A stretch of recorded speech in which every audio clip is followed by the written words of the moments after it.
வாகனங்களுடைய பின்புற கேமராக்களை பயன்படுத்தி புதிய கெரில்லா போர்முறை தாக்குதல்களை மேற்கொள்ளும் பலஸ்தீனிய போராளிகள்.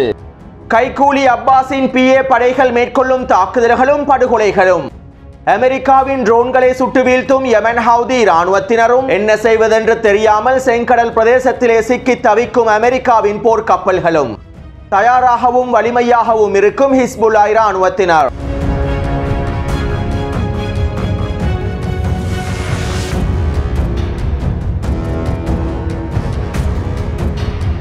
தெற்கு லெபனானில் இஸ்ரேலிய ஆக்கிரமிப்பு தொடர்ச்சியான அத்துமீறல்களை மேற்கொண்டு வருகின்றது. தெற்கு லெபனான் எல்லை கிராமங்களிலே நிலை கொண்டிருக்கக்கூடிய இஸ்ரேலிய ஆக்கிரமிப்பின் தரைப்படையினரும் கவச படையினரும் தொடர்ச்சியான பீரங்கி தாக்குதல்களையும் மேற்கொண்டு வருகின்றார்கள். தற்காலிக யுத்த நிறுத்த நிபந்தனைகளையும் மீறிய இஸ்ரேலிய ஆக்கிரமிப்பு இந்த தாக்குதல்களை மேற்கொண்டு வருகின்றது. தெற்கு லெபனான் எல்லை கிராமங்களிலே இருக்கக்கூடிய வீடுகளையும் குடியிருப்பு கட்டிடங்களையும் முழுமையாக தரைமட்டமாக்கி 70% அளவிலான பிரதேசங்களை இடையக மண்டலமாகவும் மாற்றிவிட்டது. மேலும் குறித்த பிரதேசங்களுக்குள்ளே நுழையக்கூடிய லெபனான் மக்களை இலக்கு வைத்தும் பீரங்கி தாக்குதல்களையும் துப்பாக்கிச் சூட்டு தாக்குதல்களையும் மேற்கொள்கின்றது. இதனால் இந்த யுத்த நிறுத்த காலப்பகுதியில் மாத்திரம் 60க்கும் அதிகமான லெபனான் பொதுமக்கள் இனப்படுகொலை செய்யப்பட்டுள்ளார்கள். அதே போன்று தெற்கு லெபனான் கிராமங்களுக்குள்ளே இஸ்ரேலிய ஆக்கிரமிப்பு ட்ரோன்களை பயன்படுத்தி வான்வழி தாக்குதல்களையும் மேற்கொள்கின்றது. இந்த வான்வழி தாக்குதல்களிலும் பல லெபனான் பொதுமக்கள் இனப்படுகொலை செய்யப்பட்டுள்ளார்கள். லெபனானினுடைய அரசு இராணுவம் தெற்கு லெபனான் பிரதேசத்திலே களமிறக்கப்பட்டிருந்தாலும் லெபனான் அரசு இராணுவத்தினால் இஸ்ரேலிய ஆக்கிரமிப்பு ராணுவத்திற்கு எதிராக எந்த விதமான தாக்குதல்களையும் மேற்கொள்ள முடியவில்லை.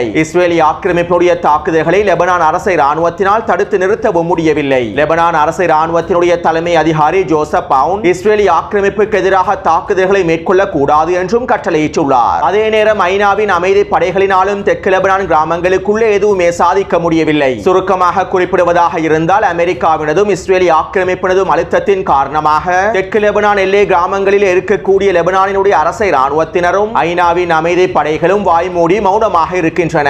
இதனால் தற்போது தெற்கு லெபனான் கிராமங்களுக்குள்ளே நிலை கொண்டிருக்கக்கூடிய இஸ்ரேலிய ஆக்கிரமிப்புக்கு எதிராக பதிலடி தாக்குதல்களை ஹிஸ்புல்லா இராணுவத்தினர் மேற்கொள்ள வேண்டும் என அதிகளவான லெபனான் பொதுமக்கள் சமூக ஊடக வலைத்தளங்களில் கோஷங்களை எழுப்புவதற்கு ஆரம்பித்து விட்டார்கள். யுத்த நிறுத்த நிபந்தனைகளை மீறி இஸ்ரேலிய ஆக்கிரமிப்பு தாக்குதல்களை மேற்கொள்வதனால் ஹிஸ்புல்லா இராணுவத்தினரும் இந்த யுத்த நிறுத்த நிபந்தனைகளை மீறி இஸ்ரேலிய ஆக்கிரமிப்புக்கு எதிராக பதிலடி தாக்குதல்களை மேற்கொள்ள வேண்டும் என தெற்கு லெபனான் பிரதேசத்தில் இருக்கக்கூடிய அதிகளவான லெபனான் பொதுமக்களும் கோஷங்களை எழுப்பி வருகின்றார்கள். இஸ்ரேலிய ஆக்கிரமிப்பு தெற்கு லெபனான் கிராமங்களை முழுமையாக தரைமட்டமாக்கி இடையக மண்டலம் ஒன்றினை அமைத்து வருகின்றது. இந்த நிலைமை நீடித்தால் குறித்த பிரதேசத்தில் இஸ்ரேலிய ஆக்கிரமிப்பின் ஆதிக்கம் முழுமையாக அதிகரித்து விடும் என்றும் லெபனானில் இருக்கக்கூடிய அதிகளவான பொதுமக்கள் இஸ்ரேலிய ஆக்கிரமிப்புக்கு எதிரான கருத்துக்களை வெளியிட்டு வருகின்றார்கள். இப்படியான நிலைமையில் ஹிஸ்புல்லாவின் அரசியல் சபையினுடைய துணை தலைவர் மஹ்மூத் கமாதி அவர்கள் அல் மனார் ஊடகத்திடம் இவ்வாறு தெரிவித்திருந்தார். நாங்கள் 60 நாட்கள் பொறுமையாக இருப்பதாக உறுதி அளித்துள்ளோம். மேலும் 61வது நாளில் நிலைமைகள் மாறிவிடலாம். தெற்கு லெபனான் பிரதேசத்திலே ஒட்டுமொத்த நிலைமைகளும் மாறிவிடலாம். மேலும் தெற்கு லெபனான் பிரதேசத்திலே நிலை கொண்டிருக்கக்கூடிய இஸ்ரேலிய ஆக்கிரமிப்பு படைகளுக்கு எதிராக நாங்கள் தாக்குதல்களையும் ஆரம்பிப்போம். நாங்கள் தற்போது பொறுமையாக இருப்பது எங்களுடைய மக்களின் நலனுக்காகவும் மத்தியஸ்தர்களுடைய செயற்பாடுகளுக்காகவும் மாத்திரமே.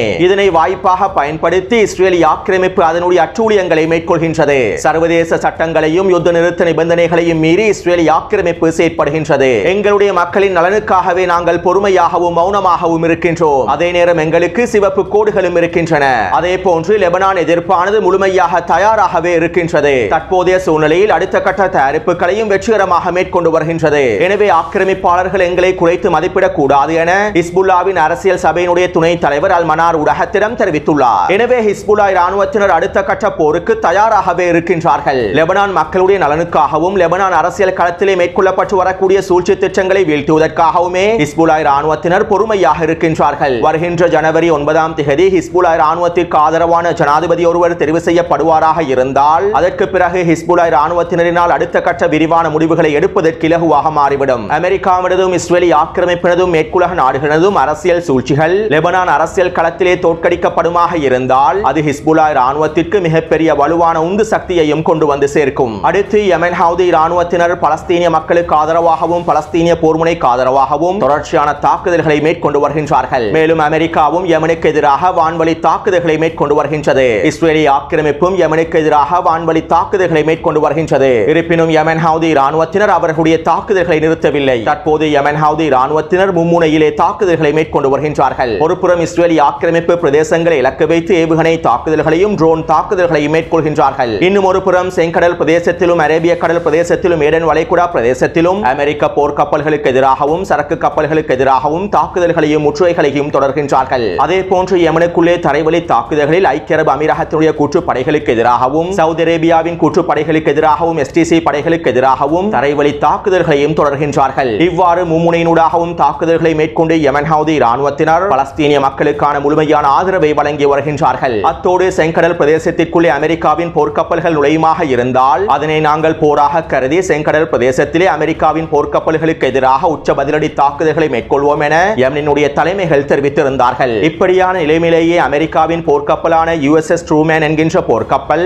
அரேபிய கடல் பிரதேசத்திலிருந்து செங்கடல் பிரதேசத்திற்குள்ளே நுழைந்துள்ளது. மேலும் சவுதி அரேபியாவுடைய ஜித்தா துறைமுகத்திலே நிலைநிறுத்தப்பட்டு தற்போது செங்கடல் பிரதேசத்திலே யெமன் ஹவுதி ராணுவத்திற்கு எதிரான தாக்குதல்களை ஆரம்பித்துள்ளது. இதனால் தற்போது யெமன் ஹவுதி ராணுவத்தினுடைய கடற்படையினரும் வான்படையினரும் ஒன்றிணைந்து அமெரிக்காவின் விமானம் தாங்கிய போர்க்கப்பலான USS ட்ரூமேன் என்கின்ற போர்க்கப்பலை இலக்கு வைத்து அதிரடியான தாக்குதல்களை மேற்கொண்டு வருகின்றார்கள். நேற்றிரவும் அமெரிக்காவின் குறித்த போர்க்கப்பலுக்கு எதிராக அதிரடியான ட்ரோன் தாக்குதல்களையும் கப்பல் எதிர்ப்பு ஏவுகணை தாக்குதல்களையும் மேற்கொண்டுள்ளார்கள். அத்தோடு அமெரிக்கா யெமனுக்குள்ளே வான்வழி தாக்குதல்களை மேற்கொள்வதற்காகவும் உளவு தகவல்களை பெற்றுக் கொள்வதற்காகவும் MQ-9 ட்ரோன்களை தொடர்ச்சியாக செலுத்தி வருகின்றது. அதே நேரம் யெமன் ஹவுதி ராணுவத்தினரும் அமெரிக்காவின் குறித்த ட்ரோன்களை முழுமையாக சுட்டு வீழ்த்தி வருகின்றார்கள். இன்று அதிகாலையும் யெமன் ஹவுதி ராணுவத்தினர் அமெரிக்காவின் MQ-9 ட்ரோன் ஒன்றினை முழுமையாக சுட்டு வீழ்த்தியுள்ளார்கள். இதைத் தொடர்ந்து யெமன் ஹவுதி ராணுவத்தினர் இஸ்ரேலிய ஆக்கிரமிப்பின் டெல் அவீவ் பிரதேசத்தினை இலக்கு வைத்து பாலிஸ்டிக் ஏவுகணை தாக்குதல் ஒன்றை மேற்கொண்டுள்ளார்கள். இந்த தடவை ஹைப்பர்சோனிக் பாலிஸ்டிக் ஏவுகணைகளை பயன்படுத்தாமல் சாதாரண பாலிஸ்டிக் ஏவுகணைகளையே பயன்படுத்தி இருந்தார்கள். இதனால் குறித்த பாலிஸ்டிக் ஏவுகணையை ஜோர்டானினுடைய வான்படையினர் முழுமையாக சுட்டு வீழ்த்தியுள்ளார்கள்.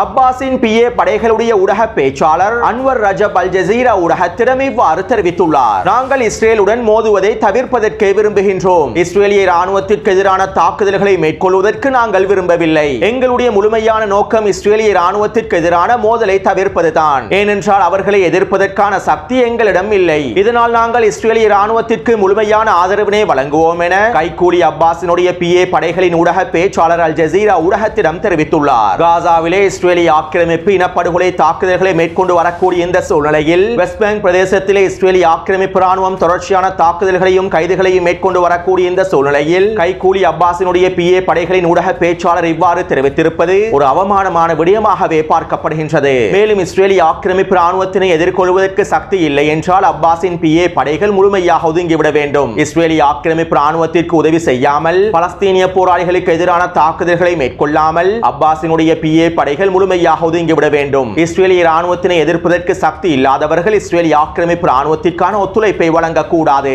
அதே நேரம் வெஸ்ட் பேங்க் பிரதேசத்திலே இருக்கக்கூடிய சிறிதளவிலான ஆயுதங்களை பயன்படுத்தி இஸ்ரேலிய ஆக்கிரமிப்புக்கு எதிரான எதிர்ப்பை வெளிப்படுத்தி வரக்கூடிய பலஸ்தீனிய போராளிகளை PA படைகள் தாக்குவதையும் தடுத்து நிறுத்துவதையும் முழுமையாக நிறுத்த வேண்டும் என வெஸ்ட் பேங்க் பிரதேசத்தில் இருக்கக்கூடிய பலஸ்தீனிய ஆய்வாளர்கள் விமர்சனங்களை முன்வைத்துள்ளார்கள். அதாவது இஸ்ரேலிய ஆக்கிரமிப்புக்கு எதிராக பதிலடி தாக்குதல்களை PA படையினால் மேற்கொள்ள முடியாவிட்டால் இஸ்ரேலிய ஆக்கிரமிப்புக்கு எதிராக தாக்குதல்களை மேற்கொள்ளக்கூடிய பலஸ்தீனிய போராளிகளுக்கு அவர்களிடம் அளிக்க வேண்டும். ஆனால் இவர்கள் இஸ்ரேலிய ஆக்கிரமிப்பு ராணுவத்திடமிருந்து அதிகளவான பணத்தினை பெற்றுக்கொண்டு பலஸ்தீனிய போராளிகளுக்கு எதிராகவும் பலஸ்தீனிய மக்களுக்கு எதிராகவும் தாக்குதல்களையும் படுகொலைகளையும் மேற்கொண்டு வருகின்றார்கள். பலஸ்தீனிய போராளிகள் இஸ்ரேலிய ஆக்கிரமிப்பு ராணுவத்திற்கு எதிராக வைத்திருக்கக்கூடிய பல வெடிகுண்டு பொறிகளையும் இந்த PA படைகள் கண்டுபிடித்து அகற்றி வருகின்றார்கள். நேற்றைய தினம் நப்லஸ் பிரதேசத்திலே பலஸ்தீனிய போராளிகள் 20க்கும் அதிகமான வெடிகுண்டு பொறிகளை வைத்திருந்தார்கள். இஸ்ரேலிய ஆக்கிரமிப்பு ராணுவத்திற்கு எதிராக தாக்குதல்களை மேற்கொள்வதற்காகவே இந்த வெடிகுண்டு பொறிகளை வைத்திருந்தார்கள். ஆனால் அப்பாஸினுடைய படைகள் இந்த 20க்கும் அதிகமான வெடிகுண்டு பொறிகளையும் முழுமையாக நீக்கிவிட்டது. இஸ்ரேலிய ஆக்கிரமிப்பு ராணுவம் இந்த வெடிகுண்டு பொறிகளினால் பாதிக்கப்படக்கூடாது என்பதற்காகவே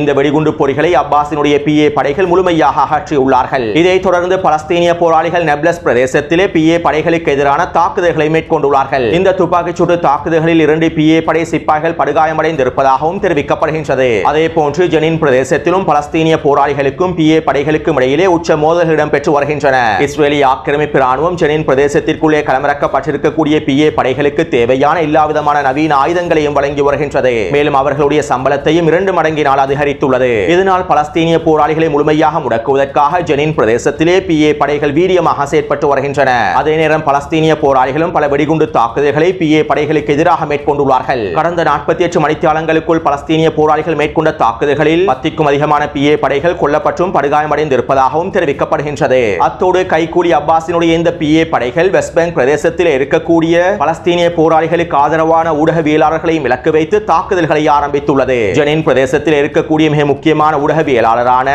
ஷாசால் சபாக் என்கின்ற ஊடகவியலாளரை இலக்கு வைத்து PA படைகள் துப்பாக்கிச் சூடு தாக்குதல்களை மேற்கொண்டுள்ளன. குறித்த ஊடகவியலாளர் அவருடைய பிள்ளையை தன்னுடைய கைகளில் சுமந்து கொண்டிருக்கக்கூடிய சந்தர்ப்பத்தில் PA படைகள் அவருடைய தலையிலே துப்பாக்கிச் சூடு தாக்குதலை மேற்கொண்டு அவரை படுகொலை செய்துள்ளார்கள். அத்தோடு நேற்றிரவு கைகூலி அப்பாஸ் இன்னும் ஒரு ஒப்பந்தத்திலும் கையெழுத்திட்டுள்ளார். பலஸ்தீனிய போராளிகளுடைய தாக்குதல்களை கட்டுப்படுத்துவதற்காகவும் பலஸ்தீனிய போராளிகளை முழுமையாக முடக்குவதற்காகவும் புதிய தலைமைகளை தெரிவு செய்வதற்கும் அவர்களுக்கான சம்பளத்தினை வழங்குவதற்குமான ஒப்பந்தத்தில் கையெழுத்திட்டுள்ளார். இதன் மூலமாக இஸ்ரேலிய ஆக்கிரமிப்பு ராணுவம் PA படைகளில் சில விசேட குழுக்களை நியமித்து பலஸ்தீனிய போராளிகளுக்கு எதிரான தாக்குதல்களை ஆரம்பித்துள்ளது. அத்தோடு பலஸ்தீனிய போராளிகள் ஒரு புறம் இந்த PA படைகளுக்கு எதிராக தாக்குதல்களை மேற்கொள்வதை போன்று இன்னும் ஒரு புறம் இஸ்ரேலிய ஆக்கிரமிப்பு ராணுவத்திற்கு எதிராகவும் தாக்குதல்களை தொடர்ச்சியாக மேற்கொண்டு வருகின்றார்கள். நேற்றிரவு துல்கராம் பிரதேசத்திலே பலஸ்தீனிய போராளிகள் 3 தரமான வெடிகுண்டு பொறிகளை வைத்துள்ளார்கள். இந்த பொறியிலே இஸ்ரேலிய ஆக்கிரமிப்பின் 2 புல்டோசர் வண்டிகளும் ஒரு ஜீப் வண்டி ஒன்றும் வசமாக சிக்கியுள்ளது. இதைத் தொடர்ந்து குறித்த பொறியானது வெடிக்க செய்யப்பட்டு இந்த போர் வாகனங்கள் தட்டி தூக்கப்பட்டுள்ளன. மேலும் இந்த தாக்குதலிலே இஸ்ரேலிய ஆக்கிரமிப்பு ராணுவத்துடைய மிக முக்கியமான 2 உயர் அதிகாரிகள் படுகாயமடைந்திருப்பதாகவும் அவரோடு சேர்த்து 8க்கும் அதிகமான இஸ்ரேலிய ஆக்கிரமிப்பு சிப்பாய்கள் படுகாயமடைந்திருப்பதாகவும் தெரிவிக்கப்படுகின்றது.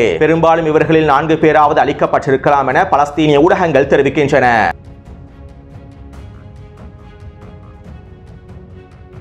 காசாவின் யுத்த நிறுத்த பேச்சுவார்த்தைகள் தோல்வியிலேயே முடிவடைந்துள்ளன. கடந்த 2 வாரமாக மத்தியஸ்தர்கள் காசாவிலே நிரந்தர யுத்த நிறுத்தத்தினை ஏற்படுத்துவதற்காக எல்லாவிதமான பேச்சுவார்த்தைகளையும் முயற்சிகளையும் மேற்கொண்டிருந்த போதிலும் நெட்டன்யாஹு இந்த யுத்த நிறுத்த பேச்சுவார்த்தைகளை ஏற்றுக்கொள்ளவில்லை. அதாவது ஹமாஸ் தரப்பினர் அவர்களுடைய நிபந்தனைகளை கைவிடவில்லை. யுத்த நிறுத்த பேச்சுவார்த்தைகளில் ஹமாஸ் தரப்பினர் நெகிழ்வு தன்மைகளை காண்பித்திருந்தாலும் அவர்களுடைய நிபந்தனைகளை அவர்கள் முழுமையாக கைவிடவில்லை. இதனால் நெட்டன்யாஹு குறித்த யுத்த நிறுத்த பேச்சுவார்த்தைகளை முழுமையாக நிராகரித்துள்ளார். இப்படியான நிலைமையில் இஸ்ரேலிய ஆக்கிரமிப்பின் ஹாரட்ஸ் ஊடகத்தினுடைய இராணுவ ஆய்வாளர் அமோஸ் அரேல் அவர்கள் இவ்வாறு தெரிவித்துள்ளார். டொனால்ட் ட்ரம்ப் ஜனாதிபதியாக பதவியேற்றதற்கு பின்பே காசாவினுடைய சேற்றிலிருந்து இஸ்ரேலை மீட்டெடுக்க முடியும் என எங்களுக்கு தெளிவாக புலப்படுகின்றது. காசாவிலே போர் எப்போது முடிவடையும், எந்த நேரத்தில் முடிவடையும் என்பதனை எங்களுக்கு ஒரு பொழுதும் கணிக்கவே முடியாது. நெட்டன்யாஹு அவசர காலத்தினை இன்னும் 1 வருடத்திற்கு நீடித்துள்ளார். இதனால் இந்த தேர்தல்கள் நடத்தப்படுவதற்கு இன்னும் 2 வருடங்கள் கூட செல்லலாம். மேலும் நெட்டன்யாஹு தன்னுடைய அதிகாரத்தினை பாதுகாத்துக் கொள்ள வேண்டுமாக இருந்தால் காசாவிலும் மத்திய கிழக்கு பிராந்தியத்திலும் போரை தொடர வேண்டும். அதே நேரம் நெட்டன்யாஹு காண்பிக்கக்கூடிய பிம்பங்கள் உண்மைத்தன்மை குறைந்ததாகவே காணப்படுகின்றன. இஸ்ரேலிய இராணுவத்தினுடைய இழப்புகள் முழுமையாக மூடி மறைக்கப்படுகின்றன.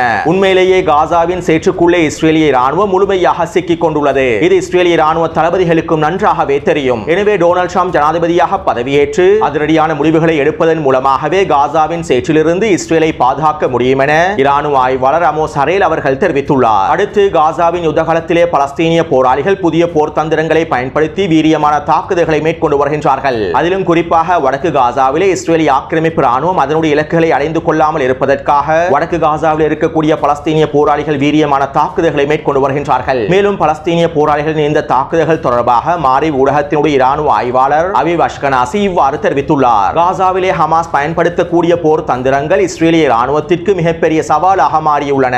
2000ஆம் ஆண்டு லெபனான் யுத்தகாலத்திலே ஹிஸ்புல்லா ராணுவத்தினர் பயன்படுத்திய போர் தந்திரங்களையும் தற்போது ஹமாஸ் தரப்பினர் வடக்கு காசாவிலே பயன்படுத்துகின்றார்கள். குறிப்பாக வடக்கு காசாவின் ஜபலியா, பெய்ட்ஷனூன், பெய்ட்லாஹியா பிரதேசங்களில் இருக்கக்கூடிய பலஸ்தீனிய போராளிகள் வாரத்திற்கு ஒரு முறை தங்களுடைய போர் தந்திரங்களை மாற்றி அமைத்து உச்ச தாக்குதல்களை மேற்கொள்கின்றார்கள். பின்வாங்கும் தாக்குதல் பொறிமுறைகள் மற்றும் சக்தி வாய்ந்த கண்ணிவெடி தாக்குதல்கள் என இஸ்ரேலிய ராணுவத்திற்கு எதிராக உச்ச தாக்குதல்களை மேற்கொள்கின்றார்கள். மேலும் பலஸ்தீனிய போராளிகள் வாகனங்களின் பின்புற கேமராக்களை பயன்படுத்தி புதிய கெரில்லா போர்முறை தாக்குதல்களை மேற்கொள்கின்றார்கள். வடக்கு காசாவின் ஒவ்வொரு தெருவிலும் இந்த கேமராக்களை பொருத்தி இஸ்ரேலிய ராணுவத்தினுடைய செயற்பாடுகளை அவதானிக்கின்றார்கள். வருகின்றார்கள். இதன் மூலமாக இஸ்ரேலிய ராணுவத்தினால் குறித்த பிரதேசங்களிலே நிலைத்திருக்க முடியவில்லை. மேலும் இந்த போர் தந்திரங்களை மீறி இஸ்ரேலிய ராணுவத்தினால் செயற்படவும் முடியவில்லை. வாரத்திற்கு ஒருமுறை போர் தந்திரங்களை மாற்றுவதனால் இஸ்ரேலிய ராணுவத்திற்கிடையிலே இழப்புகளும் அதிகரித்து வருகின்றன என்றும் குறித்த ராணுவ ஆய்வாளர் தெரிவித்துள்ளார். இஸ்ரேலிய ஆக்கிரமிப்பு ராணுவம் வடக்கு காசாவின் வடக்கு பிரதேசத்தை முழுமையாக முற்றுகையிட்டு கைப்பற்றுவதற்கு முயற்சி செய்து வருகின்றது. இருப்பினும் வடக்கு காசாவின் வடக்கு பிரதேசத்தில் இருக்கக்கூடிய பலஸ்தீனிய போராளிகள் இஸ்ரேலிய ஆக்கிரமிப்பு ராணுவத்தினை கொத்து கொத்தாக தட்டி தூக்கி வருகின்றார்கள். இதற்கமைவாக அல்-கஸாம் படையினரும் அல்-குதுஸ் படையினரும் ஒன்றிணைந்து ஜபலியாவின் மத்திய பிரதேசத்திலே ஒரு கூட்டு தாக்குதல் ஒன்றை மேற்கொண்டுள்ளார்கள். இந்த கூட்டு தாக்குதலின் போது குறித்த பிரதேசத்திலே பதுங்கியிருக்கக்கூடிய இஸ்ரேலிய ஆக்கிரமிப்பின் 2 படைகளை சுற்றி வளைத்து தாக்கியுள்ளார்கள். இதைத் தொடர்ந்து குறித்த பிரதேசத்திற்கு வருகை தந்த மெர்காவா போர்த்தங்கி வாகனம் ஒன்றையும் புல்டோசர் வண்டி ஒன்றையும் வெடிக்கச் செய்துள்ளார்கள். இதனோடு இருக்கக்கூடிய இஸ்ரேலிய ஆக்கிரமிப்பு சிப்பாய்களும் தீக்கிரையாக்கப்பட்டுள்ளார்கள். அடுத்து அல்-அக்ஸா படையினர் பெய்ட்சனூன் பிரதேசத்திலே ஒரு மெர்காவா போர்த்தங்கி வாகனத்தினை வெடிக்கச் செய்துள்ளார்கள். மேலும் குறித்த பிரதேசத்திலே அபு அலி முஸ்தபா படையுடன் ஒன்றிணைந்து ஸ்னைப்பர் தாக்குதல்களையும் மேற்கொண்டுள்ளார்கள். எனவே நேற்று மாலை 6 மணியிலிருந்து இன்று மாலை 6 மணி வரையில் கிடைக்கப்பெற்ற தகவல்களுக்கு அமைவாக காசாவின் யுத்தகாலத்தில் 2 மெர்காவா போர்த்தங்கி வாகனங்களும் ஒரு புல்டோசர் வண்டியும் அளிக்கப்பட்டுள்ளன.